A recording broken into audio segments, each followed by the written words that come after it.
Understanding IRS code sections is so important to business owners. This is what gives you the rules on how to get massive tax deductions, and making sure you understand them is really going to help you lower your overall tax bill. That is why in this video, I am going to break down 6 code sections that every business owner needs to know.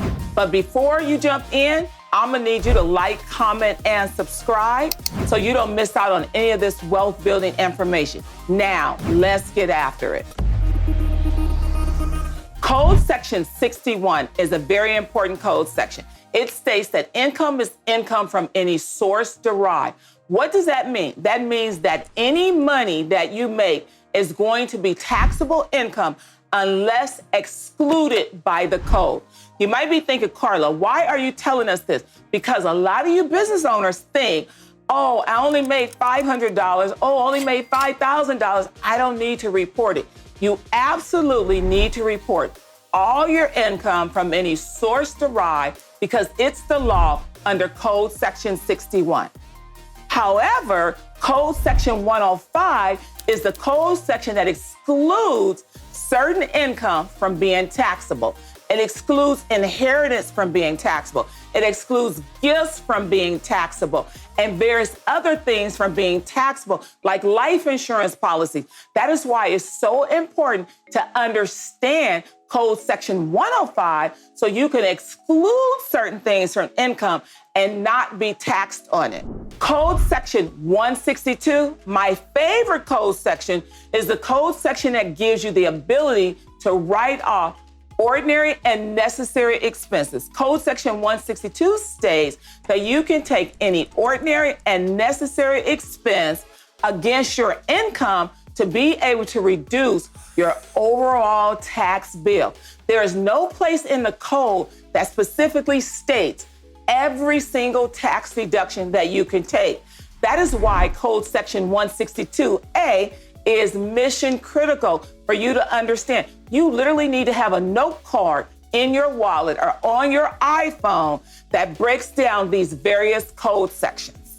Code Section 179 is the code section that allows us to accelerate our depreciation. Code Section 167 is the code section that allows us to take depreciation to recover our costs that we incur on big improvements and purchases. But Code Section 179 allows us to write off our G-Wagons, allows us to write off our Lambo Uruses and other cars that weigh over 6,000 pounds. So make sure you write down Code Section 179.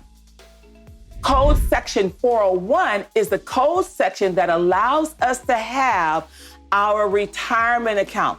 401k comes from Code Section 401. It's the code section that says that you can put away money tax-free so that you don't have to pay tax on money that you're saving for your future retirement.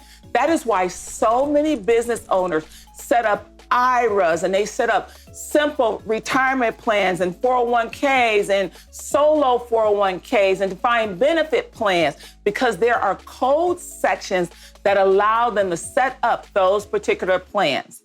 Code Section 1031, like-kind exchanges. Oh my gosh, this is such a great code section. This code section allows real estate investors to sell a piece of property for a gain, to actually make money off of their real estate. Instead of being taxed on it, the code section, you can defer this gain by selling this property, taking the proceeds and putting it in another piece of property that's equal or greater value. There's a lot of rules around Code Section 1031, but you ever wonder why Warren Buffett is invested in real estate, Donald Trump is invested in real estate, and they keep selling their real estate and buying more real estate? Because Code Section 1031 allows them to do it. And while they're owning the real estate, Code Section 469, yes, Code Section 469 allows them to take accelerated real estate deduction because Code Section 469 breaks down the rules for passive losses and how you can become a real estate professional. I didn't say licensed real estate agent. I said real estate professional, to be able to take massive write-offs as you are investing in your real estate. This is why all of these code sections are so important. So I want to make sure that you understand. So I am going to recap for you. We said code section 61, make sure you report all your income. We said code section 105 is the code section that excludes income. We said code section 162 is the code section that gives you the ability to take your write-offs. We said code section 179 allows you to accelerate your depreciation and write off your cars that are over 6,000 pounds. We said code section 401 allows you to save for retirement and invest in yourself.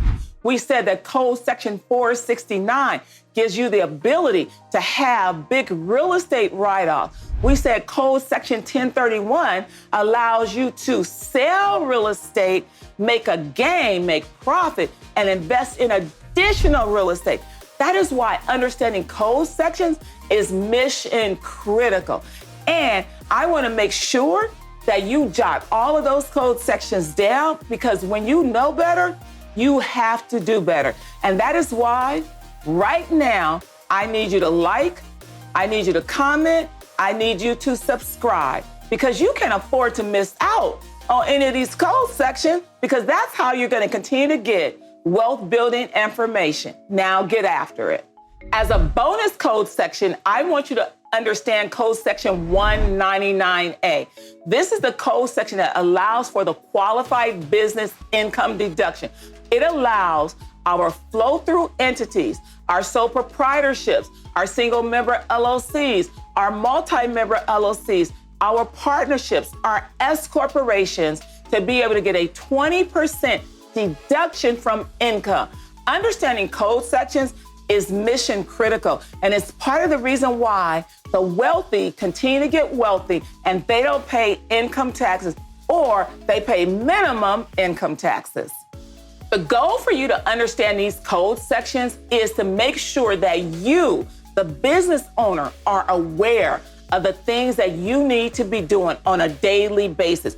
Whenever you are dealing with money, I like to say whenever money's in motion, your tax brain needs to be in motion, because every transaction needs to be structured to minimize taxes. That is why tax planning is so important, because as you are going through your day, as you are operating your business, as you're making business decisions, as you are growing your business, tax planning around those decisions and making sure you structure those decisions to reduce your tax bill is happening right here, right now. It's not happening in April. It's not happening in March when you go see your tax preparer. It's happening now in your day-to-day decisions, which is why you need to be working with a tax strategist right now.